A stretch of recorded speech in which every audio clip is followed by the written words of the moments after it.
জাহান্নামের মধ্যে দুই ধরনের শাস্তি আছে। কয় ধরনের? একটা হচ্ছে গরমের শাস্তি আর একটা হচ্ছে ঠান্ডার শাস্তি।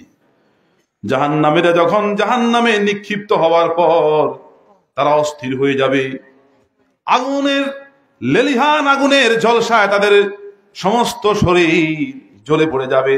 ওই অবস্থায় তারা ঠান্ডা চাইবে আল্লাহর কাছে। আল্লাহ রাব্বুল আলামিন তাদেরকে এমন ঠান্ডা দিবে, তারা ঠান্ডা সহ্য করতে না পেরে আবার গরম চাইবে। নাউযুবিল্লাহ মিন যালিক। এভাবে ঠান্ডা এবং গরমের মাধ্যমে জাহান্নামীদেরকে শাস্তি দেওয়া হবে। এই যে আমাদের দুনিয়াতে আমরা ঠান্ডা অনুভব করি না, এটা কোত্থেকে আসে জানেন? জাহান্নাম থেকে। জাহান্নামকে যখন উত্তপ্ত করা হয়েছিল, জাহান্নাম দুইটা শাস্তি যখন বেশি ঠান্ডা এবং বেশি গরম হয়ে গিয়েছিল, জাহান্নাম নিজের তেজ এবং শীতের তীব্রতা সহ্য করতে না পেরে আল্লাহর কাছে দরখাস্ত করেছিল। আল্লাহ রাব্বুল আলামিন বলেন, হে জাহান্নাম, তুমি দুনিয়ার দিকে দুটো নিঃশ্বাস নিক্ষেপ করো। একটা নিঃশ্বাসের কারণে দুনিয়াতে গরম সৃষ্টি হয়েছে, আরেকটা নিঃশ্বাসের কারণে দুনিয়াতে শীত সৃষ্টি হয়েছে। আল্লাহ পাকের বান্দাগণ,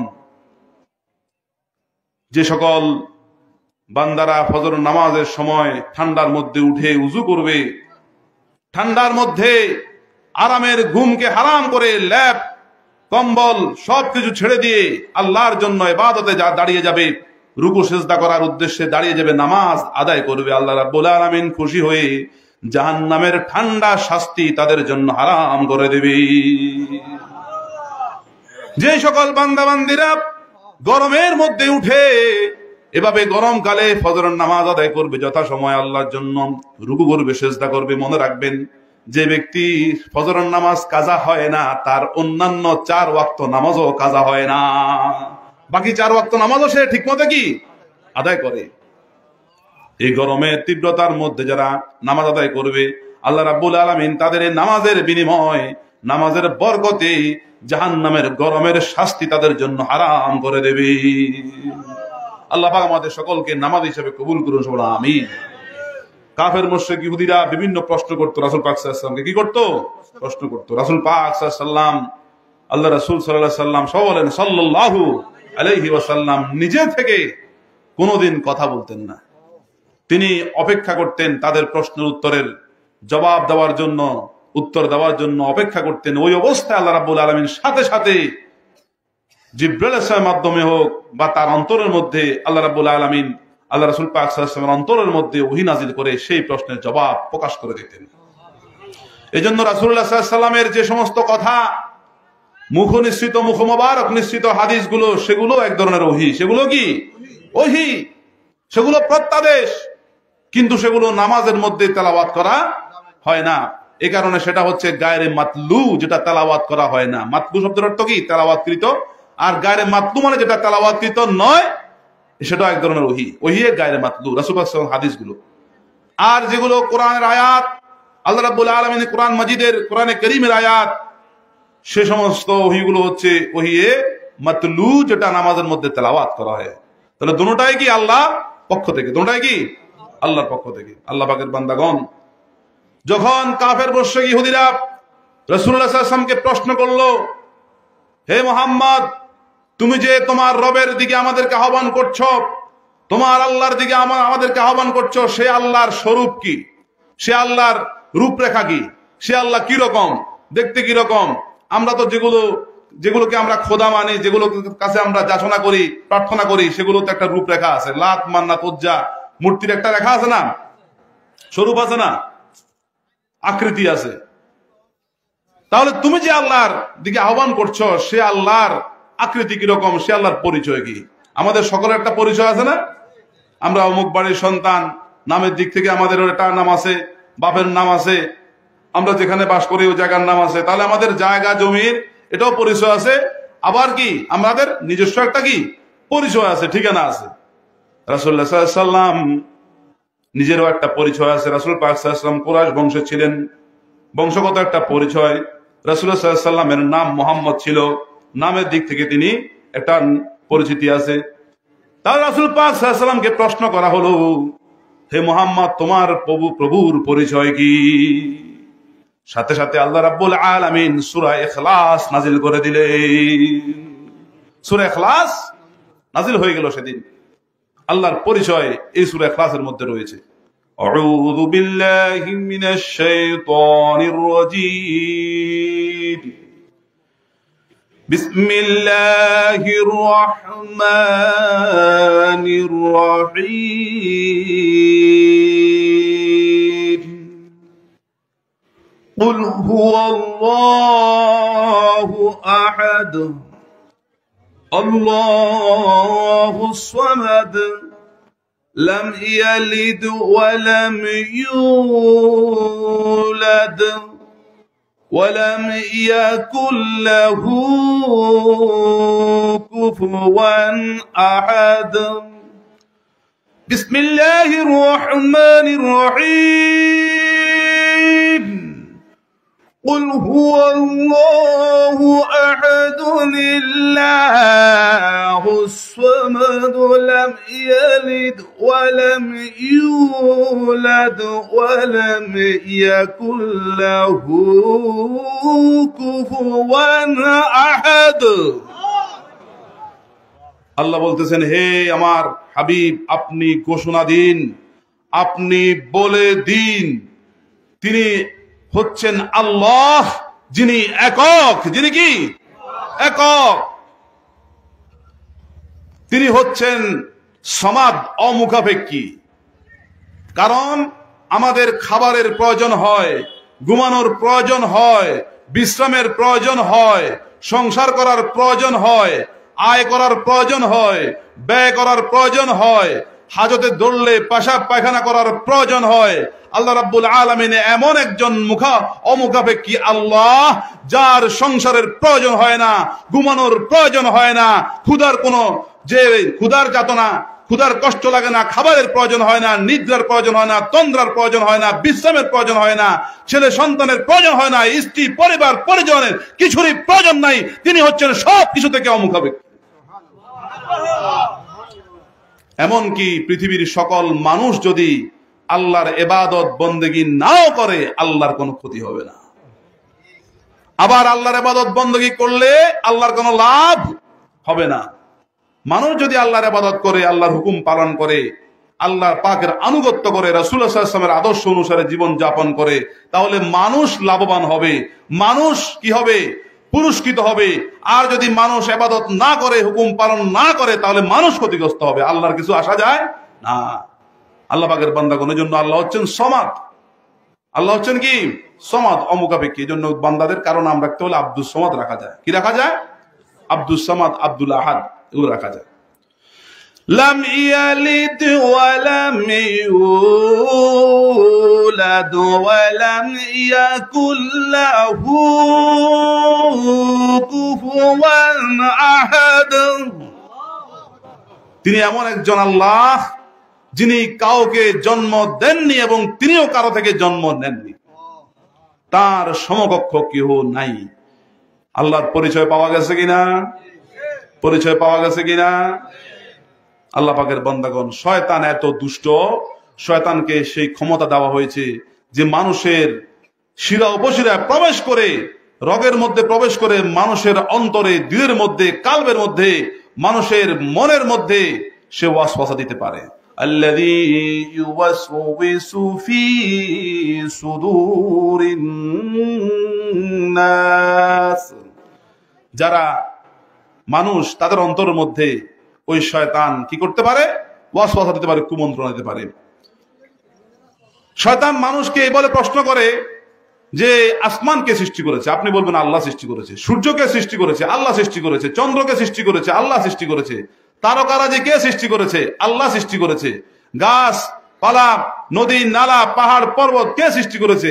আল্লাহ সৃষ্টি করেছে। আপনি প্রশ্ন উত্তর দিবেন, শয়তান যদি আপনার অন্তরের মধ্যে প্রশ্ন এনে দেয়, শেষ পর্যন্ত প্রশ্ন করতে করতে সে এটাও প্রশ্ন করে বসবে যে আল্লাহকে কি কে সৃষ্টি করেছে। নাউযুবিল্লাহ মিন যালিক। ওই অবস্থায় রাসূলুল্লাহ সাল্লাল্লাহু আলাইহি ওয়াসাল্লাম বলেছেন, তোমরা সূরা ইখলাস তেলাওয়াত করবে। কি করবে? সূরা ইখলাস তেলাওয়াত করবে। সূরা ইখলাসের তাজাল্লিতে শয়তান দূরীভূত হয়ে যাবে, দূরে সরে যাবে। সূরা ইখলাসের এমন মর্তবা, এমন পাওয়ার, এমন শক্তি, সূরা ইখলাসের এত বেশি তাৎপর্য, যে ব্যক্তি একবার খাটে দিলে সূরা ইখলাস তেলাওয়াত করবে এবং তেলাওয়াত শুনবে, তাদের উভয়দরের জন্য আল্লাহ রাব্বুল আলামিন পবিত্র কোরআনের 3 ভাগের 1 ভাগের সওয়াব আমলনামার মধ্যে লিখে দেবে। যদি কোনো ব্যক্তি 3 বার সূরা ইখলাস তেলাওয়াত করে কিংবা তেলাওয়াত শুনে, আল্লাহ রাব্বুল আলামিন তার আমলনামার মধ্যে একখানা পবিত্র কোরআন খতমের সওয়াব লিখে দেবে। যদি কোনো ব্যক্তি সূরা ইখলাস শরীফ 10 বার তেলাওয়াত করে, আল্লাহ রাব্বুল আলামিন ওই তেলাওয়াতকারী ব্যক্তির জন্য জান্নাতের মধ্যে একটা বেহেশতের মহল তৈরি করে দেবে। দুনিয়ার মহল থেকে বেহেশতের মহল অনেক দামি। 7টা দুনিয়া এবং দুনিয়ার মধ্যে যা কিছু আছে, স্বর্ণের খনি, রূপার খনি, দস্তার খনি, গ্যাসের খনি, তেলের খনি, পাহাড় পর্বত, যত মাছ গাছ, যত দামি দামি যত কিছু আছে, এরকম 7 দুনিয়া এবং দুনিয়ার মধ্যে যা কিছু আছে, 7 দুনিয়াতে যা কিছু আছে সবকিছু বিক্রি করলে বেহেশতের 1 বিঘা স্বর্ণের দাম কেউ দিতে পারবে না। ওরকম বেহেশতি মহল আল্লাহ রাব্বুল আলামিন 10 বার তেলাওয়াতকারীর জন্য প্রস্তুত করে দেবেন। তাহলে আমরা আমল করতে রাজি আছি কিনা? কোন ব্যক্তি যদি সূরা ইখলাস 200 বার তেলাওয়াত করে, কয়শো বার? 200 বার তেলাওয়াত করে বা তেলাওয়াত শুনে, আল্লাহ রাব্বুল আলামিন তার 50 বছরের সগীরা গুনাহ মাফ করে দেবে। আপনার যদি 50 বছরের সগীরা গুনাহ না থাকে, তাহলে ওই পরিমাণ সওয়াব আল্লাহ রাব্বুল আলামিন আপনার আমলনামার মধ্যে লিখে দেবে। গুনাহ তো আছে, গুনাহ কি আছে? বর্তমান যুগে গুনার কাজ করা একদম সহজ। গুনার কাজ করা কি একদম সহজ, একদম সহজ। চোখের সামনে কত গুনাহ, চোখের সামনে যাদের বিশেষ করে মোবাইল আছে এবং যারা রাস্তাঘাটে চলাফেরা করে, তাদের চোখের গুনাহ হওয়াটা একদম কি স্বাভাবিক। আল্লাহ রাব্বুল আলামিন আমাদেরকে চোখের গুনাহ থেকে হেফাজত করুন, আমিন। আল্লাহ পাকের বান্দাগণ, আমরা এমন একজন আল্লাহর বান্দা, এমন একজন আল্লাহর বندگی আমরা করি, এমন একজন আল্লাহর জিকির আমরা করি, এমন একজন আল্লাহর প্রেম মহব্বত আমরা হাসিল করতে আগ্রহী, যিনি রাজাদের রাজা, রাজাদের কি সকল রাজাদের মালিক, সকল রাজ্যের মালিক, সকল রাজাদের মালিক, সকল রাজ্যের মালিক। মিশরের বাদশা আছে কি নাই? মিশরের রাজা আছে না? জর্দানের রাজা আছে কি নাই? সৌদি আরবের বাদশা আছে কি নাই? এভাবে যত ধরনের দেশ আছে, প্রত্যেক দেশে রাজা বাদশা আছে কি নাই? আল্লাহ রাব্বুল আলামিন ওই বাদশাদের বাদশা, ওই বাদশাদের কি বাদশা। ফিলিস্তিনে যখন ইসরায়েলে যে প্লেন অর্থাৎ বিমান হামলা শুরু করেছে, তখন একটা শিশুকে একজন সাংবাদিক জিজ্ঞাসা করলো যে, তোমাদের দেশে যেরকম বোমা বিস্ফোরণ হয়, উপর থেকে বোমা পড়ে, তোমার কি ভয় লাগে না? ওই শিশু উত্তর দিল, না লাগে না। বললো, কেন লাগে না? বলছে, প্লেন যত উপরে, তার উপরে আমাদের আল্লাহ আছে, তার উপরে আমাদের কি আল্লাহ আছে। আল্লাহ রাব্বুল আলামিন নিজে ঘোষণা দেন, বিসমিল্লাহির রহমানির রহিম, আর রহমানু আলাল আরশি ইস্তাওয়া, লাহু মা ফিস সামাওয়াতি ওয়া মা ফিল আরদি ওয়া মা বাইনাহুমা ওয়া মা তাহতাত তারাব। আল্লাহ বলেন, রহমান আল্লাহ, যিনি আরশ আযমে অধিষ্ঠিত আছেন। যদিও তিনি আরশ আযমে অধিষ্ঠিত কিভাবে আছেন তিনি ভালো জানেন, অথচ তার ক্ষমতা 7 তবক আসমান, 7 তবক জমিন, 7 তবক আসমান এবং জমিনের মধ্যখানে পৃথিবীর যে জায়গাটুকু আছে, সেটাও তার ক্ষমতার ভিতরেই। 7 তবক জমিনের নেস তাতা সরা পর্যন্ত তার কুদরতি কবজার ভিতরে। এক আসমান থেকে আরেক আসমানের দূরত্ব 500 বছরের রাস্তা। আরবের কোন চান কোবাল্লা ঘোড়া, সাদা ঘোড়া যদি দ্রুতগামী একটানা 500 বছর পর্যন্ত দৌড়ায়, তাহলে এক আসমান থেকে আরেক আসমান পর্যন্ত হয়তো যেতে পারবে। আবার আসমানের গাঢ়ত্ব পুরুত্ব হচ্ছে আবার 500 বছরের রাস্তা। আল্লাহু আকবার। তারপর দ্বিতীয় আসমান, বা দ্বিতীয় আসমানের গাঢ়ত্ব পুরুত্ব 500 বছরের রাস্তা। এভাবে আল্লাহ রাব্বুল আলামিন এক এক করে 7 তবক আসমান সাজিয়েছেন বিনা খুঁটিতে। আল্লাহু আকবার। আমাদের সাধারণ মাহফিলের এই প্যান্ডেল করার জন্য কয়টা বাঁশ লেগেছে, কয়টা খুঁটি লেগেছে? কারণ এটা মানুষের তৈরি করেছে। আর আল্লাহ রাব্বুল আলামিন শুধু কোন বলেছেন, হয়ে যাও, বিনা খুঁটিতে আসমানগুলো দাঁড়িয়ে যাও। আল্লাহ হুকুম করেছে, সাথে সাথে 7 তবক আসমান দাঁড়িয়ে গেছে। এগুলো বাস করা ছিল। কি করা ছিল? ভাঁজ করা ছিল, আল্লাহ রাব্বুল আলামিনের হুকুমে সেগুলো আলাদা হয়ে গিয়েছে। ঠিক তেমনি ভাবে 7 তবক জমিনকে আল্লাহ রাব্বুল আলামিন ওইভাবে সাজিয়েছেন। আসমান যেরকম সাজিয়েছেন জমিনও কি ওইভাবে সাজিয়েছেন, 500 বছরের রাস্তার দূরত্ব করে করে। আর শেষে হচ্ছে তাহাতাস সারা, সেই তাহাতাস সারায় হচ্ছে পুরাটা তামার ঢালাই, তামার ঢালাই। আল্লাহু আকবার। এই অবস্থা আল্লাহ রাব্বুল আলামিন বলতেছেন ওয়া ইন তাজহারু বিল কওলি ফাইন্নাহু ইয়ালামুস সিররা ওয়া আখফা। আল্লাহ বলতেছেন যে যদিও আমি আশ্বাদমে অধিষ্ঠিত অনেক উপরে, কিন্তু আমার ক্ষমতা তাহাতাস সারা পর্যন্ত। অতএব তোমরা স্পষ্টভাবে কথা বলো, স্পষ্টভাবে আমাকে ডাকো, বা যে কোনো বক্তৃতা দাও, কথা বলো।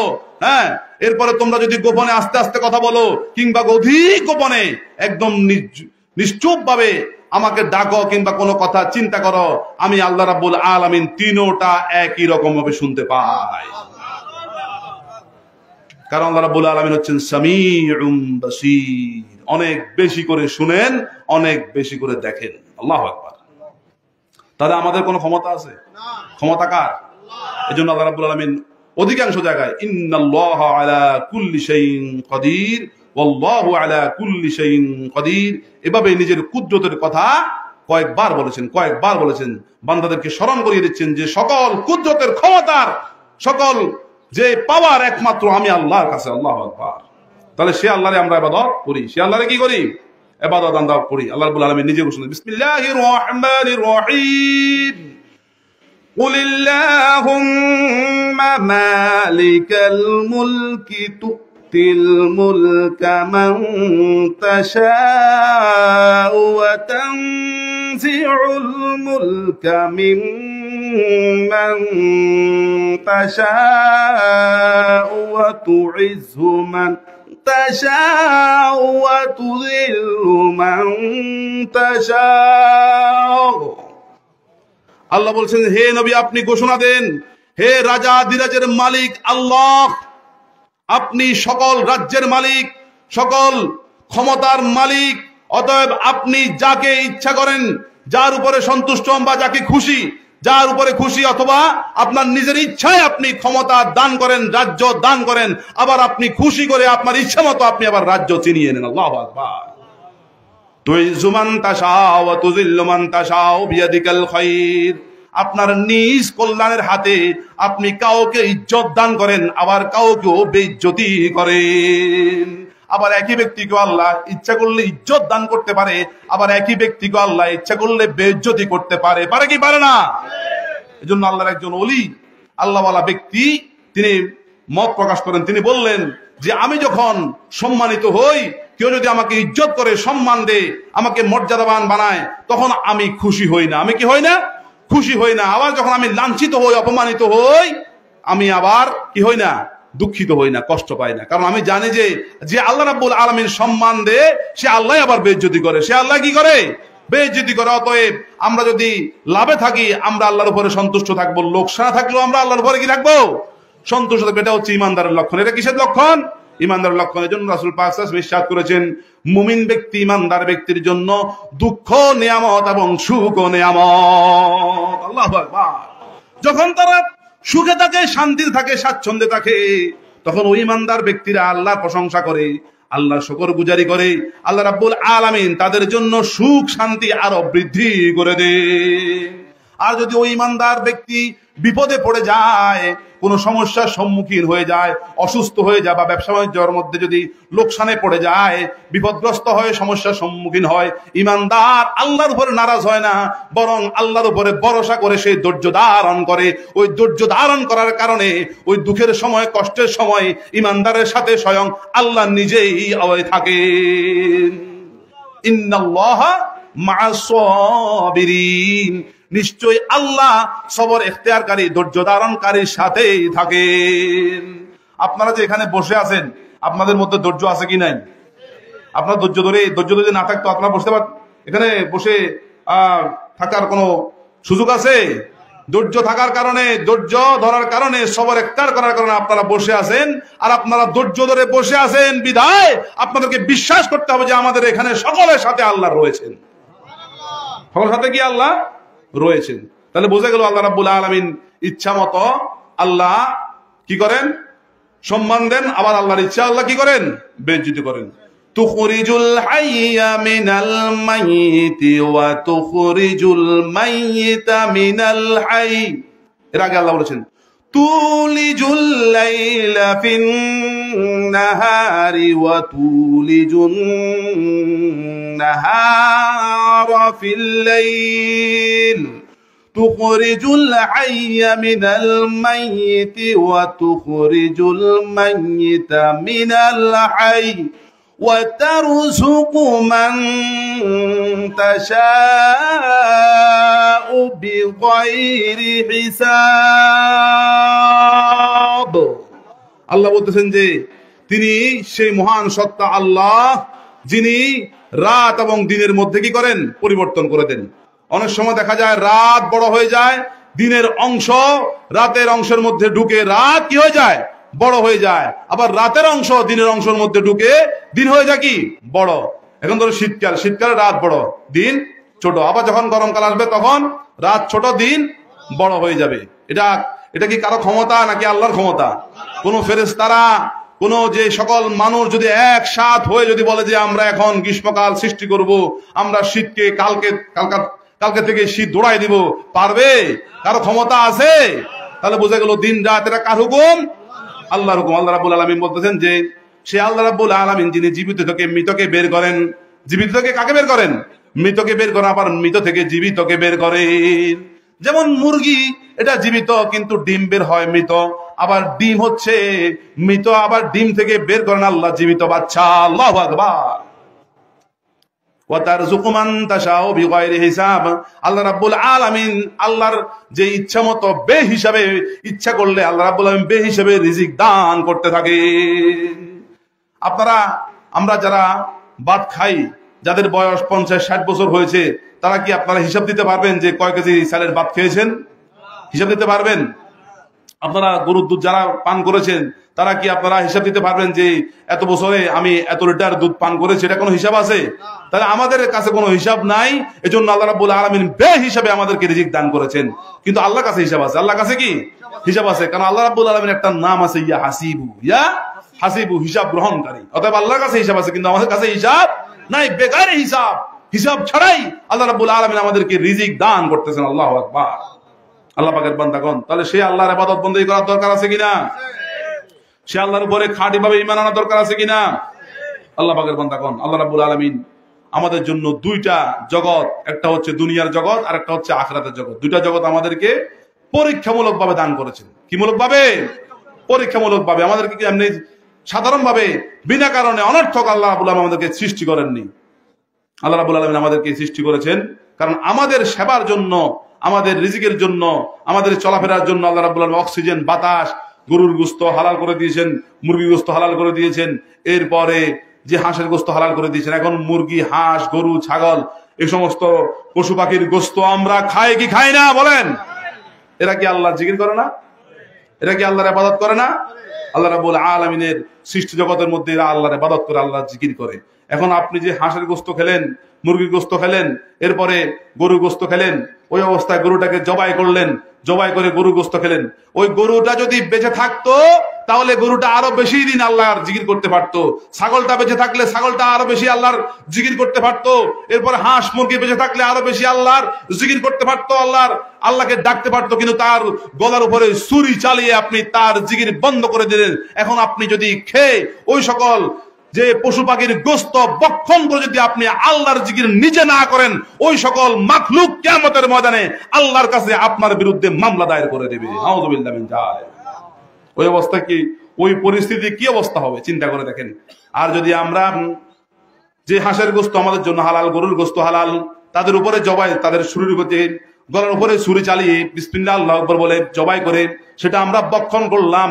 এরপর যদি আমরা ইবাদত বন্দেগী করি, আল্লাহর জিকির করি, তাহলে এই সকল পশু পাখি আর আমাদের বিরুদ্ধে দাঁড়াবে না। কারণ তারা যে আল্লাহকে ডাকতো, আমি তাদের গোশত খেয়ে সে আল্লাহকে ডাকতেছি। আপনি যে আল্লাহ, তারা যে আল্লাহকে ইবাদত বন্দেগী করতো, যে আল্লাহর জিকির করতো, আপনি নিজে ওই সেই পশু পাখির গোস্তকে ওই আল্লাহর ইবাদত করেছেন, ওই আল্লাহর জিকির করেছেন বিদায় কিয়ামতের ময়দানে তারা আর আপনার বিপক্ষে সাক্ষী দিবে না, বরং পক্ষে সাক্ষী দিবে। তাহলে আমাদের আল্লাহর জিকির, আল্লাহর ইবাদত দরকার আছে কিনা? আল্লাহ রাব্বুল আলামিন তার পবিত্র কালাম মাজিদে সূরা মুলকে ঘোষণা দেন, আল্লাযী খালাকাল মাউতা ওয়াল হায়াতা লিয়াবলুয়াকুম আইয়ুকুম আহসানু আমালা ওয়া হুয়াল আজিজুল গফুর। আল্লাহ পাক রব্বুল আলামিন বলেন, আমি তোমাদেরকে পরীক্ষামূলকভাবে দুনিয়ার জিন্দেগি এবং আখিরাতের জিন্দেগি, দুটা জিন্দেগি তোমাদেরকে কি করেছি? দান করেছি, কে তোমরা ভালো আমল নিয়ে কিয়ামতের ময়দানে আমি আল্লাহর দরবারে আসতে পারো। সুন্দর আমল নিয়ে, ভালো আমল, সুন্দর আমল, নামাজ আদায় করা, রোজা পালন করা, হজ করা, যাকাত দেয়া, দান সদকা করা, মানুষকে সালাম দেয়া, উযু করা, গোসল করা, তায়াম্মুম করা, পবিত্রতা অর্জন করা, ডিলা কুলুক মাসওয়াক ব্যবহার করা, এরপরে মানুষের সাথে সুন্দরভাবে কথাবার্তা বলা, পিতামাতার আনুগত্য করা, মুরব্বীদেরকে সম্মান করা, বড়দেরকে সম্মান করা, ছোটদেরকে স্নেহ মায়া মমতা করা, মানুষের উপরে যে জুলুম না করা, সুন্দরভাবে জীবন যাপন করা, এটা কি ভালো নাকি খারাপ? এই সকল কাজগুলো যদি কোনো ঈমানদার করে থাকি, আল্লাহ রাব্বুল আলামিন তার জন্য জান্নাতুল ফেরদাউসের ফয়সালা করে রাখবে। আল্লাহ পাক বলেন, ইন্নাল্লাযীনা আমানু ওয়া আমিলুস সালিহাতি কানাত লাহুম জান্নাতুল ফিরদাউসি নুজুলা। আল্লাহু আকবার। যারা ঈমানদার অবস্থায় ঈমান আনার পরে আমলে সলে করবে, ভালো কাজ করবে, তাদের জন্য আমি আল্লাহ জান্নাতুল ফেরদাউসের প্রতিশ্রুতি দিচ্ছি। তাহলে চিন্তা করে দেখেন, কোন বেঈমান, কোন মুশরিক কাফের যদি ভালো কাজ করে, তাহলে সেটার প্রতিদান সে আখিরাতে পাবে না। আর ঈমানদার যদি ভালো কাজ করে, আল্লাহ রাব্বুল আলামিন কিয়ামতের ময়দানে তার জন্য জান্নাতের সুসংবাদ দান করতেছেন। বেঈমানে কি সওয়াবের কাজ করলে কোনো লাভ হবে? বেঈমানে ভালো কাজ করলে কোনো লাভ হবে?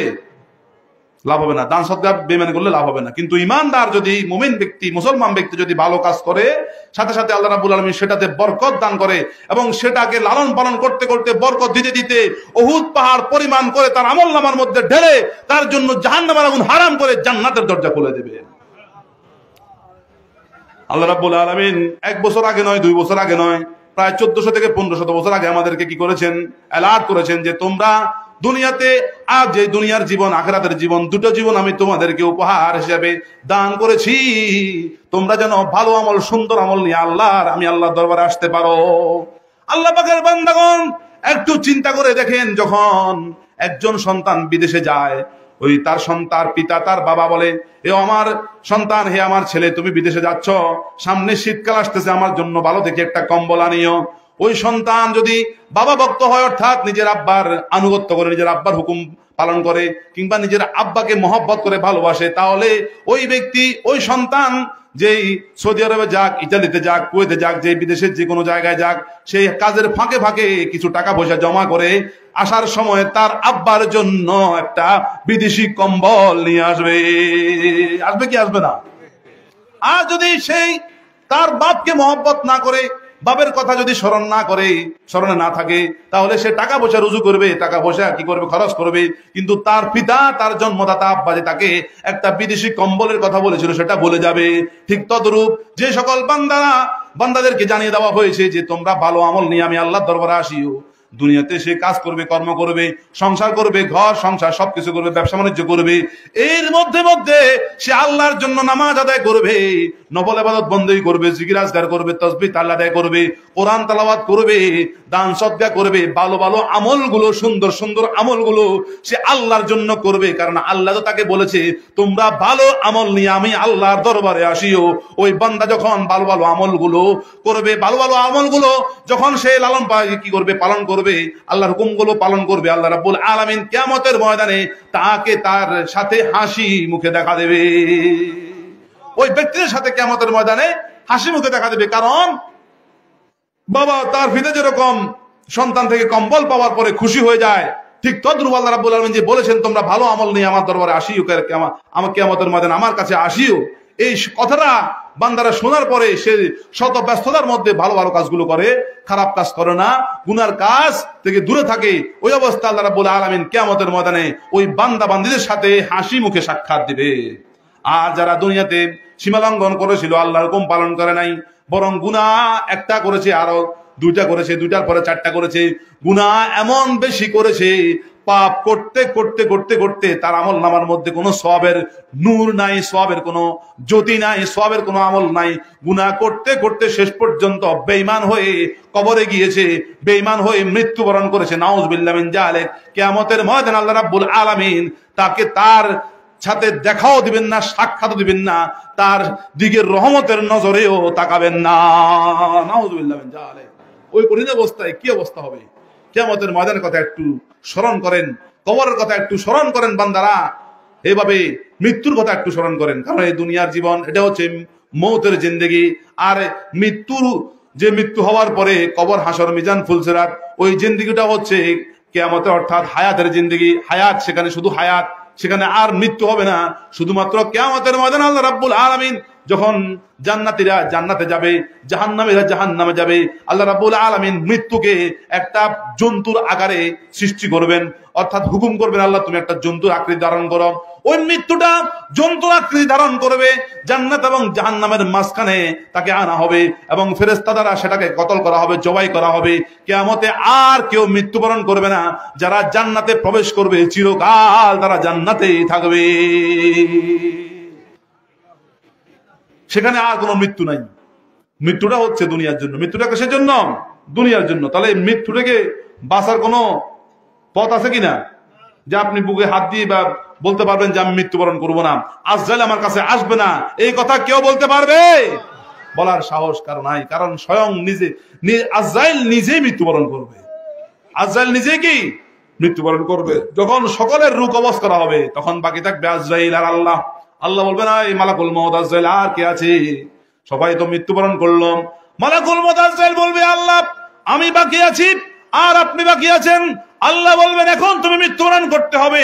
আল্লাহর হুকুমে আজরাইল নিজের রূহকে নিজে কবজ করবে। আল্লাহু আকবার। ওই অবস্থায় আজরাইল এমন এক চিৎকার দিবে, দুনিয়ার কোন মানুষ যদি জীবিত থাকতো আজরাইলের সে ভয়ঙ্কর চিৎকার শুনতে পেত, তাহলে ওই মানুষগুলোর কানের পর্দা ফেটে যেত। আল্লাহু আকবার, আল্লাহু আকবার। তাহলে চিন্তা করে দেখেন, আজরাইল মৃত্যুবরণ করবে শুধুমাত্র আল্লাহ রাব্বুল আলামিন একটা নাম ইয়া হাইয়ুন, আর একটা নাম হচ্ছে ইয়া কাইয়ুম। আল্লাহ হচ্ছেন চিরস্থায়ী, চিরঞ্জীব। আল্লাহ কখনোই মৃত্যুবরণ করবেন না। অতএব যেহেতু আমরা মৃত্যুবরণ করতেই হবে, যারা আমাদের অতি আপন তারা আমাদেরকে পরাবে কাপন, আজ হোক কাল হোক, আমরা অবশ্যই একদিন কবরবাসী হয়ে যাব। ওই কবরের মধ্যে যদি আপনি চিৎকার করে কাউকে ডাকেন, কেউ আপনার কথা শুনবে না। মোবাইলের কোনো যোগাযোগ নাই, টেলিফোনের কোনো যোগাযোগ নাই, এরপরে টেলিগ্রাম অর্থাৎ চিঠির কোনো ব্যবস্থা নাই। আপনি চিঠি লিখে আপনার সন্তানকে জানিয়ে দিবেন, না না, কোনো সেরকম ব্যবস্থা থাকবে না। মোবাইল করে আপনার সন্তান আত্মীয় স্বজনকে আপনি জানাবেন কবরের মধ্যে আমি অসুবিধায় আছি, আমাকে একটু সাহায্য সহযোগিতা করো, না না, কোনো ব্যবস্থা নাই। আল্লাহ পাকের বান্দাগণ, সেই কবরবাসী অবশ্যই আমাদেরকে হতে হবে। এজন্য রাসূল পাক সাল্লাল্লাহু আলাইহি ওয়াসাল্লাম ইরশাদ করেছেন, আল কবরু রাউদাতুম মির রিয়াদিল জান্নাহ আও হুফরাতুম মিন হুফারিন নার। কবর তোমাদের জন্য জান্নাতের টুকরা হবে, নতুবা জাহান্নামের গর্তে পরিণত হয়ে যাবে। আল্লাহু আকবার, নাউযুবিল্লাহ মিন যালিক। আল্লাহ পাকের বান্দাগণ, দুনিয়াতে যদি জান্নাতি মানুষদের সাথে আপনি সম্পর্ক করেন, আল্লাহওয়ালা মানুষদের সাথে থাকেন, আল্লাহওয়ালা মানুষদের কথাগুলো আপনি মানেন, তাহলে তারা যেরকম আল্লাহকে সন্তুষ্ট করতে পেরেছে, আপনি তাদের কথাগুলো শুনে মেনে আপনিও আল্লাহকে সন্তুষ্ট করতে পারবেন। যখন ইমানদার মৃত্যুবরণ করবে, ইমানদারের ওই শরীর থেকে যখন রূহ কবজ করা হবে, ইমানদার সালেহীন বান্দা দুনিয়াতে সে আল্লাহকে আল্লাহ হিসেবে গ্রহণ করে, আল্লাহ হিসেবে মেনে আল্লাহ রাব্বুল আলামিনের যাবতীয় হুকুমগুলো পালন করেছিল, রাসূলুল্লাহ সাল্লাল্লাহু আলাইহি ওয়াসাল্লামকে ভালোবেসে মহব্বত করে তার সুন্নতগুলো পালন করেছিল। আল্লাহ রাব্বুল আলামিন তখন ওই ব্যক্তির রূহ কবজ করার সময় জান্নাতের একদল ফেরেশতাকে প্রেরণ করবেন, যারা জান্নাতের সুবাসযুক্ত, সুঘ্রাণযুক্ত রেশমি কাপড় নিয়ে অতি আদবের সাথে, ভদ্রতার সাথে এসে ওই ব্যক্তির রূহ কবজ করবে। তখন ওই রুটাকে যখন আসমানের দিকে নেওয়া হবে, ওই রুটা থেকে নামাজের সুঘ্রাণ বের হবে, রোজার সুঘ্রাণ বের হবে, ডিলাগুলুক মেসওয়াকের সুঘ্রাণ বের হবে, এরপরে দরুদ শরীফের সুঘ্রাণ বের হবে, তেলাওয়াতে কোরআনের সুঘ্রাণ বের হবে, তার ওই রু থেকে দান সজ্জার সুঘ্রাণ বের হবে। হজ উমরার সুঘ্রাণ বের হবে, জিকির আজকারের সুঘ্রাণ বের হবে, যাবতীয় নেক আমলের সুঘ্রাণ ওই রুটা থেকে বের হবে। কারণ ওই রুটা যতদিন পর্যন্ত শরীরটার মধ্যে ছিল, ওই শরীরটা আল্লাহর ইবাদত করেছে, আল্লাহর আনুগত্যশীল ছিল, আল্লাহ রাসূল পাক সাল্লাল্লাহু আলাইহি ওয়াসাল্লামের যাবতীয় সুন্নত তরিকা অনুসারে জীবন যাপন করেছিল বিদায় আল্লাহ রাব্বুল আলামিন ওই রুটার মধ্যে নেক আমলের সুঘ্রাণে সুঘ্রাণময় করে দেবে। আসমানের দিকে যখন নেওয়া হবে, আসমানের দরজাগুলো তার সম্মানার্থে খুলে যাবে। শেষ পর্যন্ত ফেরেশতারা ওই রূহটাকে নিতে নিতে নিতে নিতে ইল্লিয়িনের জগতে নিয়ে যাবে। কোথায়? ইল্লিয়িনের জগতে নিয়ে যাবে। উলুন শব্দ থেকে ইল্লিয়িন শব্দটা এসেছে। যে জগতের সাথে জান্নাতের সম্পর্ক রয়েছে, ওই জগতে তার একটা নাম ঠিকানা, একটা পরিচয় রেকর্ড করা হবে, লিপিবদ্ধ করা হবে, এবং অতি সুন্দরভাবে আবার তার রুটাকে কবরের মধ্যে ফিরে দেওয়া হবে। রুটাকে যখন কবরের মধ্যে ফিরে দেওয়া হবে, কবরের ফেরেশতারা ওই ব্যক্তিকে বসাবে। বসানোর পরে তাকে বলা হবে মার রাব্বুকা, তোমার রব কে? তাকে কেউ শিক্ষা দিতে হবে না, কারণ সে জানতো এবং মানতো তার রব হচ্ছে আল্লাহ। রব কে? আল্লাহ। কারণ সে আল্লাহকে মানে আল্লাহ রাব্বুল আলামিনের জন্য রুকু করেছিল, সিজদা করেছিল, আল্লাহর যাবতীয় হুকুমগুলো পালন করেছিল বিদায় আল্লাহ রাব্বুল আলামিনের পরিচয় সে জানবে, বুঝবে, সাথে সাথে সে বলবে রাব্বি আল্লাহ। এরপরে তাকে দিনের কথা জিজ্ঞাসা করা হবে, কোন দিনের উপরে সে ছিল? সে বলবে দিন ইসলাম, আমার ইসলামের উপর আমি প্রতিষ্ঠিত ছিলাম। এরপর রাসূল পাক সাল্লাল্লাহু আলাইহি ওয়াসাল্লাম সম্পর্কে যখন জিজ্ঞাসা করা হবে, নবী পাক সাল্লাল্লাহু আলাইহি ওয়াসাল্লাম সম্পর্কে জিজ্ঞাসা করার সাথে সাথে সে বলবে মুহাম্মাদুর রাসূলুল্লাহ, মুহাম্মদ ছিলেন আল্লাহর রাসূল। আল্লাহু আকবার। কোন কোন বর্ণনা পাওয়া যায় রাসূল পাক সাল্লাল্লাহু আলাইহি ওয়াসাল্লামের একটা ছবি দেখানো হবে। রাসূল পাক সাল্লাল্লাহু আলাইহি ওয়াসাল্লাম, এই লোকটা সম্পর্কে তুমি কি ধারণা করেছিলে? ওই ইমানদার ব্যক্তি আল্লাহওয়ালা রাসূলওয়ালা হওয়ার কারণে সাথে সাথে রাসূল পাক সাল্লাল্লাহু আলাইহি ওয়াসাল্লামের চেহারার দিকে তাকিয়ে বলবে হাযা রাসূলুল্লাহ, এটা হচ্ছে আল্লাহর রাসূল। আল্লাহ পাক আমাদেরকে ওই সকল সৌভাগ্যবান ব্যক্তির অন্তর্ভুক্ত করুন, আমিন। আল্লাহ পাকের বান্দাগণ, তাহলে বোঝা গেল দুনিয়াতে যে সেভাবে জীবন যাপন করা যাবে না, যে সেভাবে চলাফেরা করা যাবে না। আল্লাহ রাব্বুল আলামিন যেভাবে হুকুম জারি করেছেন, রাসূল পাক সাল্লাল্লাহু আলাইহি ওয়াসাল্লাম যেভাবে আমাদেরকে চলতে বলেছেন, আমাদেরকে সেভাবে চলতে হবে। আল্লাহ পাক আমাদের সকলকে বুঝে আমল করার তৌফিক নসিব করুন, আমিন।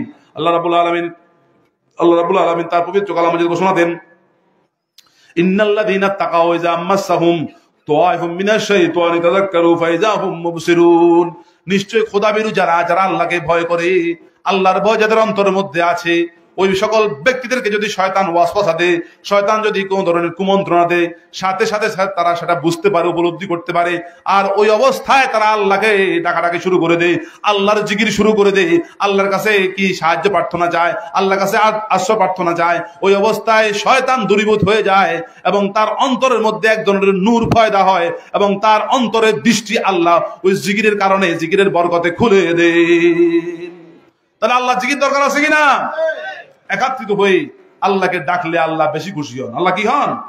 বেশি খুশি হন। আল্লাহ পাক তার পবিত্র কালামে ঘোষণা দেন, ফাজকুরুনি আযকুরুকুম, তোমরা আমার জিকির করো, আমি আল্লাহ তোমাদের জিকির করব। তাফসীরে আজিজের মধ্যে এসেছে, বান্দা যখন একা একা আল্লাহর জিকির করে, একা একা আল্লাহকে ডাকে, আল্লাহ রাব্বুল আলামিন ওই বান্দাকে একা একা স্মরণ করে, একা একা ওই বান্দার জিকির করে। আর যখন বান্দারা একত্রিত হয়ে মাহফিল সাজিয়ে, মজলিস সাজিয়ে, এভাবে সমাবেত হয়ে আল্লাহর জিকির করে, আল্লাহ রাব্বুল আলামিন ওই ফেরেশতাদের মাহফিল সাজিয়ে আসমানে ওই বান্দার মাহফিলের জিকির করে এবং বলে, আমার ফেরেশতারা রে, তোমরা বলেছিলে দুনিয়াতে মানুষ সৃষ্টি করলে তারা মারামারি করবে, রক্তারক্তি করবে, বিশৃঙ্খলা করবে, কিন্তু দেখো আমার বান্দারা সেগুলো করছে না, বরং তারা একত্রিত হয়ে আমি আল্লাহর জিকির করছে, আমি আল্লাহর কাছে প্রার্থনা করতেছে। তো আমার ফেরেশতারা রে, তোমরা সাক্ষী থাকো, আমি এই সকল জিকিরকারী এবং আমার কাছে যে দোয়া প্রার্থনাকারী সকলের জীবনের গুনাহ মাফ করে দিলাম। তাহলে একত্রিত হয়ে আল্লাহর জিকির করলে, একত্রিত হয়ে আল্লাহর কাছে রোনাজারি করলে আল্লাহ কি রাজি হন নাকি আল্লাহ যে নারাজ হন? আল্লাহ রাজি হন, খুশি হন। কারণ বান্দারা একত্রিত হওয়াটাকে আল্লাহ পছন্দ করেন। একত্রিত হওয়াটাকে আল্লাহ কি করেন? পছন্দ করেন। এই জন্য একাকী অবস্থায় করে নামাজ পড়লে এক রাকাতে সওয়াব। আর যদি আপনি জুমা মসজিদে পড়েন তাহলে এক রাকাতে 500 রাকাতে সওয়াব দিবে। আল্লাহু আকবার, 27 গুণ করে দিবে।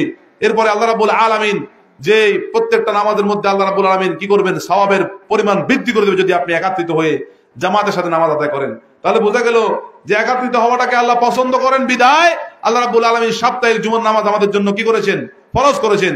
এরপরে যে যখন